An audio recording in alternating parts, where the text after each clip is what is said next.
Bonjour à tous, nous sommes le vendredi 12 juin 2020. C'est l'heure de votre journal sur 8 Mont-Blanc.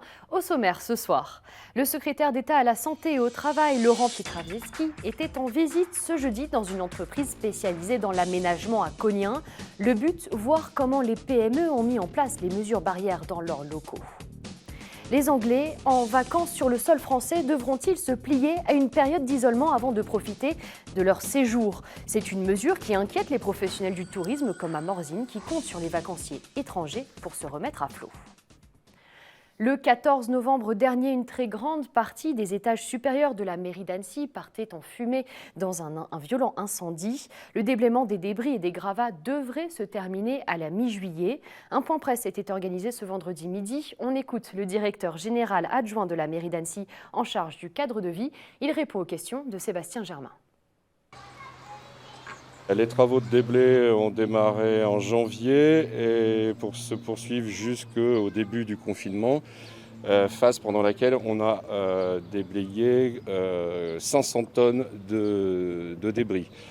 Ensuite, les travaux se sont arrêtés au droit du bâtiment, au droit du départ de feu dans le bâtiment pour raison d'expertise judiciaire.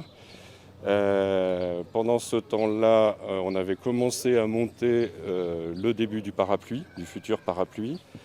Et puis pendant le Covid, il y a eu un mois d'arrêt de chantier, avec reprise au 24 avril des déblais qu'on pouvait encore faire, c'est-à-dire encore 300 tonnes. Et on vient d'avoir l'autorisation de l'expert judiciaire de terminer les phases de déblaiement. Donc c'est ce qui a repris là tout dernièrement. On a enlevé déjà 300 tonnes, il en reste encore 400 à enlever, ce qui fera au total 1200 tonnes de débris à enlever. Cette phase-là se terminera à la mi-juillet pour laisser place à la suite et fin des travaux de montage du parapluie, qui lui est destiné à protéger le bâtiment de la pluie et qui devrait se terminer à la mi-septembre 2020. Alors que le président de la République doit s'exprimer ce dimanche soir sur la nouvelle phase de déconfinement, Laurent Pietraszewski, secrétaire d'État à la Santé et au Travail, a visité ce jeudi une PME du côté de Kognien pour prendre la température. C'est un reportage de Thibaut Cordier. Jeudi, visite des troupes à Kognien. Laurent Pietraszewski vient prendre le pouls des entreprises sur le terrain. Ambiance bon enfant après 3 mois très compliqués. Sur Google, voir vos goûts musicaux, monsieur le ministre. Écoutez, on en parle juste après. Pendant plus d'1 heure, le secrétaire d'État à la Santé et au Travail écoute. Il est avant tout là pour rassurer et encourager cette structure. Ici, nous voyons bien que l'obligation de moyens est tenue, elle est respectée et elle se fait dans le cadre d'un dialogue. Le dialogue social, c'est cela aussi, c'est la capacité qu'on a les uns et les autres à discuter ensemble, qu'on soit l'employeur ou le collaborateur. Cette entreprise d'aménagement a fortement souffert du Covid-19. À l'annonce du confinement le 15 mars dernier, son patron a dû renvoyer ses 7 employés à la maison du jour au lendemain. On voit arriver les choses un 15 mars, un 14 mars, 15 mars, on le voit arriver. À 10h, on entend le lundi matin que notre président va parler et on se dit là, ça va se compliquer. J'aurais demandé à tous de se préparer à ne pas revenir. Mardi soir qu'on allait arrêter. Nos premiers clients ont commencé à nous dire vous ne pouvez plus livrer la marchandise, on ne vous autorise plus à venir sur les sites. Commercialement, on ne pouvait plus visiter nos clients. Donc d'un seul coup, ça s'arrête net. Depuis 4 semaines, les employés sont de nouveau derrière leurs ordinateurs. Respect des règles sanitaires oblige masque sur le nez et lavage des mains régulièrement. Chacune a son petit bidon et chacun l'utilise à sa manière. Et comme ça, au moins, chacun ne touche pas l'autre, le bidon de la personne à côté. Et puis, au moins, on évite encore plus de se partager les produits du quotidien. Les classeurs, stylos, ça, on ne fait déjà pas. Et du coup, même le gel, on ne le partage pas. Anthony Orsenot et son équipe espèrent beaucoup des annonces du président de la République ce dimanche. Il souhaite notamment que les règles sanitaires soient assouplies pour relancer pleinement son entreprise. Les pistes et itinéraires cyclables des sources du lac d'Annecy seront scrutés à la loupe ce vendredi. Une des dernières étapes pour obtenir le label Ville et Territoire Vélo, très recherché par la collectivité. Le sésame est décerné par la Fédération française de cyclotourisme et pour le département de la Haute-Savoie, ce serait une grande première. Les explications d'Emmanuel Jaude. Les sources du lac ont de quoi se réjouir. Après des années d'efforts, la communauté de communes a bien des chances de décrocher la labellisation Ville et Territoire Vélo. Pour y arriver, il a fallu réunir de nombreuses compétences, à commencer par le savoir-faire des clubs locaux. Doussard est plutôt spécialisé sur ce qui est véloroute, Faverges plutôt sur le VTT. Donc on a harmonisé ces deux pratiques, route et VTT. Et au niveau des sentiers, Faverges a travaillé plutôt sur les sentiers VTT, Doussard plutôt sur la route. Et ce qui a fait qu'on arrive à déposer ce premier dossier. Un effort de longue haleine et qui devrait bénéficier aux locaux comme aux vacanciers. Cela grâce au suivi assuré par la Fédération française de cyclotourisme. Alors ce label, il est à double fonction, une fonction en fait de valoriser le territoire, de le récompenser de tous ces efforts et cette politique vélo menée au sein de ce territoire. Mais il est aussi à vocation d'accompagner la collectivité à mettre en avant ou à développer des infrastructures ou des aménagements, de les conseiller et aussi d'être à leur côté pour le développement du vélo qui se fasse aussi bien sur des aménagements vraiment urbains que sur du développement plus touristique et circuit. Un sésame qui ouvre des portes, notamment pour l'organisation de manifestations et de rassemblements pour la promotion de la pratique du vélo. Et pour cela, il a fallu penser à toutes les pratiques, sur route comme en montagne. Bon, comme vous le savez, nous avons une structurante qui se trouve être la voie verte, puisqu'elle rejoint donc nos deux capitales savoyardes, Annecy et Albertville, et que nous sommes en plein milieu. Et aujourd'hui, tout n'est pas fait, puisque cette dorsale qui structure le territoire, aujourd'hui est complétée par un ensemble de réseaux d'itinéraires de mobilité, mais plutôt VTT, VTC, descente, puisque nous avons obtenu d'ores et déjà le label VTT. Et que maintenant, il s'agit d'inscrire ce territoire et cette dorsale dans une véritable mobilité, mais vraiment de douceur, qui permet de desservir à la fois les points de vie, les points touristiques. Après la visite sur le terrain ce vendredi, le dossier des sources du lac remontera à Paris, au siège de la FFV. La réponse finale du comité de labellisation est quant à elle attendue d'ici quelques semaines. La Compagnie des Alpes vient de communiquer les dates d'ouverture des stations qui vont pouvoir accueillir des skieurs cet été. Je vous les donne tout de suite.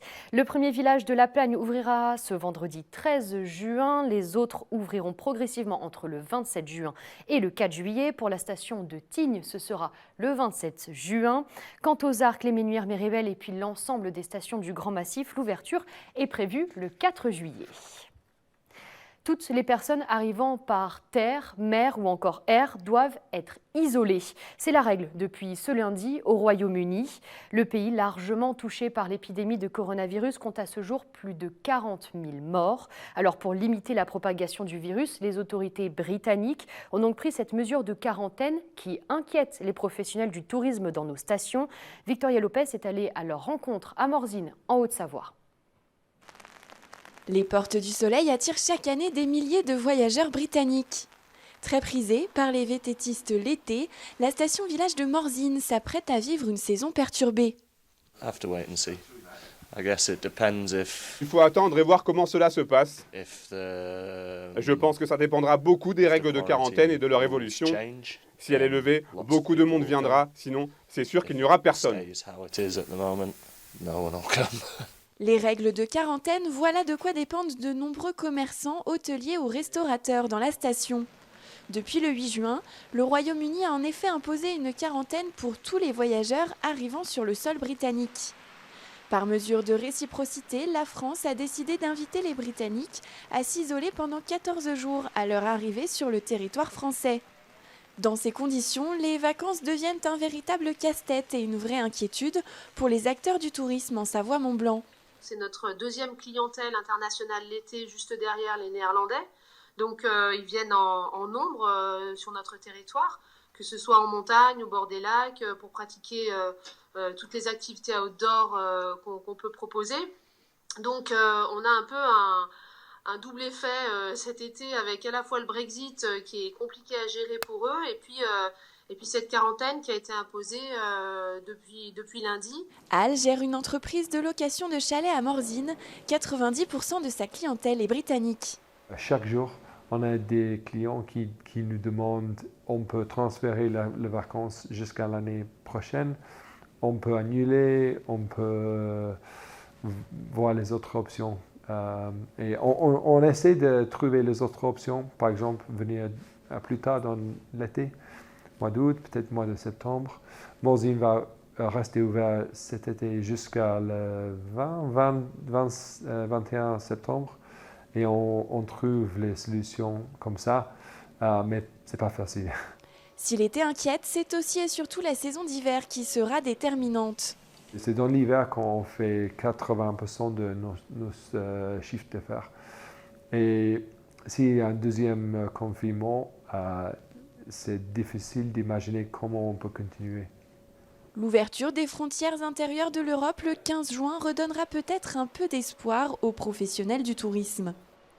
C'est devenu la tradition du vendredi sur 8 Mont-Blanc, l'agenda de Camille Copin. Alors Camille, on va où ce week-end? Qu'est-ce qu'on fait? Salut Clémence, déjà on peut commencer par aller au musée de la vigne et du vin à Montmélian en Savoie. Un musée qui est dédié à la viticulture en Savoie. 1000 m², donc dans une demeure de caractère, entre la grange, les caves et le musée un petit peu plus classique. La dimension historique est présente pour ce musée, mais aussi les préoccupations actuelles du viticulteur, le réchauffement climatique, etc. On visite donc en passant de la fabrication à la conservation du vin, aux saveurs, aux odeurs, aux accords, etc. Pour les horaires, c'est ouvert donc mercredi, jeudi et vendredi de 13h30 à 18h et le samedi de 10h à 12h30. Des groupes de moins de 10 personnes pour une visite guidée ou libre, uniquement sur rendez-vous pour le mercredi, le jeudi et le vendredi matin. Et donc, on respecte évidemment les gestes barrières, 1 mètre de distance, le masque, le gel, etc. Et vous retrouvez toutes les infos sur montmélian.com. On parle aussi de l'espace Malraux avec la présentation de la saison. Oui, l'espace Malraux qui a imaginé donc le lancement de sa saison culturelle de manière assez originale. Et avec nous pour en parler, Marie-Pia Bureau qui est donc la directrice. Bonjour. Bonjour. Donc dès le 16 juin, l'accueil billetterie se fera de nouveau. Pour ceux qui avaient pris leurs billets, qui ont eu des spectacles qui ont été reportés, etc., comment ça va se passer pour eux? On a déjà commencé les remboursements depuis bien longtemps, ça s'est fait par Internet. Et à partir de mardi, on réouvre nos portes derrière un beau plexiglas. Il y aura des gens en vrai qui pourront rembourser les billets quand ça n'a pas pu se faire par les voies numériques. Voilà, c'est une affaire qui suit son cours. Vous avez prévu évidemment de nous dévoiler le programme donc, de votre nouvelle saison tout au long du mois de juin pour faire durer un petit peu le suspense. À quoi on peut quand même s'attendre? Plein de choses. Alors, d'abord, pendant le confinement, on a pas mal discuté avec nos artistes associés et on a eu envie de réouvrir cette année un peu différemment des années précédentes, beaucoup plus tôt. Et du coup, on propose du 20 au 30 août une université d'été qui est alors donc pensée avec les artistes, avec des temps de discussion à huis clos, des temps de partage avec le public, des philosophes invités avec des gens comme Aurélien Barraud, Marielle Massé, Pierre Zawi, etc. Avec de la performance dans la nature aussi, avec des promenades. Jacques Bonafé emmène des gens à partir des charmettes, lire des textes, etc. Enfin bref, un moment pour se retrouver, discuter, échanger. Pas forcément du fameux monde d'après, mais peut-être qu'on a envie de se dire des choses qu'on pourrait faire là, maintenant, tout de suite, en fait, ensemble. C'est ça l'idée. Et puis après, ça reprend la programmation de Malraux le 15 septembre, donc très tôt. On ouvre avec un spectacle qu'on n'avait pas pu jouer, qui est celui d'Alex Lutz. Et puis après, ça n'arrête pas. Vous voulez que je vous dévoile quelques noms? On peut avoir quelques noms, oui, pour se donner envie. Alors, donc, grand rendez-vous de la rentrée, il y a l'Orchestre national de France, par exemple, en grande formation. On espère que d'ici là, les trompettistes auront le droit de souffler normalement dans leurs instruments sans gêner les violonistes. Il y a la dernière mise en scène de Peter Brook qui s'appelle Why, le spectacle, un très beau moment de pureté, d'intimité théâtrale. Il y a Édouard Baird qui vient présenter son solo. Il y a le cirque phare du Cambodge. Il y a Fia Ménard qui revient. Mélissa Lavo qui vient chanter. Kerry James. Voilà. Pas mal de bons noms et de belles choses du coup au programme. Voilà, ça donne envie. Et donc du coup, on peut venir dès maintenant réserver nos billets chez vous. Pas encore. Non. Alors la réservation, non, on peut se renseigner sur le programme. Okay. Ce qui va se passer à partir de mardi prochain, c'est qu'on fait de la présentation de saison par petits groupes. Les gens peuvent s'inscrire et puis ça sera des moments aussi un peu intimes pour 30 personnes. Et on va en faire comme ça tous les jours, soit à l'heure de midi, soit à l'heure de l'apéro. Et puis, on pourra vraiment réserver ces places qu'à partir du 20 août. On fait ça parce que suivant l'évolution des consignes sanitaires, ça ne sera pas le même placement en salle et qu'on n'a pas envie que les gens prennent des places et puis qu'on doit rembourser après, etc. Donc, à partir du 20 août, on pourra réserver. Eh ben super, merci beaucoup Marie-Pia Bureau d'avoir été avec nous. Donc plein de jolies surprises et puis pour être au courant de tout, évidemment, on retrouve toutes les infos sur vos réseaux sociaux et sur malrauchambéry.fr. Merci beaucoup. Merci, au revoir. On continue avec un autre événement, Festi-Photo. Oui, une reconnexion avec le beau et la douceur, Clémence. Je vous invite donc au calme à porter un nouveau regard sur le monde avec une exposition photographique de plus de 80 photos faites par 8 femmes photographes. Elle se tiendra donc le long de la promenade piétonne de Menton-Saint-Bernard, en Haute-Savoie, visible du 15 juin au 15 octobre. L'accès évidemment est libre et gratuit et vous retrouvez toutes les infos sur Festi-Photo, mentonsaintbernard.com. Visite du centre des congrès du Palais Lumière d'Évian maintenant. Une visite sans bouger de chez soi finalement. C'est ce que nous propose le centre de congrès du Palais Lumière d'Évian. Donc si vous êtes organisateur de congrès, vous avez sans doute été impacté vous aussi par les mesures sanitaires strictes dans ce déconfinement progressif. Vous pouvez donc visiter à distance et découvrir les possibilités de réunions, séminaires ou autres événements réalisables dans ce très joli site, donc sur le site maille.matterport.com. Donc voilà, je trouvais ça sympa et moi j'ai fait ma curieuse, même si je n'organise pas de séminaire, j'ai visité et j'ai trouvé ça très sympa. À noter du coup peut-être pour les prochains événements. On reste à Évian avec les machines à sous qui reprennent du service. Voilà, pour les amateurs de casino. Ça a repris depuis ce lundi, donc l'Évian Resort a pu ouvrir à nouveau son espace machine à sous. Les jeux de table et les restaurants du casino restent pour le moment fermés, mais rouvriront prochainement, le temps encore pour les équipes de s'organiser. Le port du masque est obligatoire dans l'enceinte du bâtiment et pour les horaires, c'est de 10h à 2 ou 3h du matin selon les jours de la semaine. Tous les jours, 7 jours sur 7, et vous retrouvez les infos sur casino-evian.com. Alors, une petite échappée en Bauge, ça m'intrigue ce titre. C'est l'association Vélo, alors Vélo Voyage écologique local oxygéné, et le parc naturel régional du Massif des Bauges qui organise donc cette petite échappée en Bauge. C'est ce dimanche 14 juin entre l'Escheren et Jarzy. Toutes les personnes qui le souhaitent sont donc invitées à rejoindre cette journée qui est gratuite et accessible au plus grand nombre. Une petite balade entre 25 et 33 km par petits groupes, voilà, encore une fois pour respecter les consignes sanitaires. Vous retrouvez toutes les infos sur événement-parcdesbauges.com ou en appelant Florence au 07 77 07 06 57. L'inscription est obligatoire. On termine par une petite idée rando. Oui, le lac de Lessy depuis Culaz. Voilà, une idée de rando qu'on peut faire samedi matin puisque le reste du week-end, il ne va pas faire très beau. Malheureusement. Voilà, donc on y va demain matin. Un tour donc au lac de Lessy qui est donc près du Grand Bornand en Haute-Savoie, un itinéraire de difficulté moyenne. Environ 5 heures de marche pour un peu plus de 9 km. Attention, 5 heures de marche, on est sur... Tu me fais peur. Oui, mais on reste quand même sur une distance de 9 km, ça dépend, voilà, si on est accompagné d'un enfant, si on est fort physiquement aussi ou pas. Le dénivelé est quand même d'un peu plus de 800 mètres, donc il y a un petit peu de dénivelé. On peut voir donc le lac de Lessy, passer par le col du Planet et celui de la Forclaz. Vous croiserez également les chalets de Maïs ou Maïs, je ne sais pas comment ça se prononce, avec la vente de fromage direct. Un itinéraire qui est aller-retour en passant par le même chemin, mais les paysages sont très sympas, donc on en profite 2 fois. Et ça permet d'alterner aussi entre montée et descente et pas de ne faire que la montée d'un coup et tout redescendre, donc c'est plutôt sympa. Et vous retrouvez cet itinéraire sur le site visorando.com ainsi que plein d'autres itinéraires. Merci beaucoup Camille pour cet agenda très complet. C'est déjà la fin de cette édition. Dès lundi, vous retrouverez Victoria Lopez à la présentation de votre journal. Je vous souhaite de passer une très belle soirée et puis aussi un très bon week-end.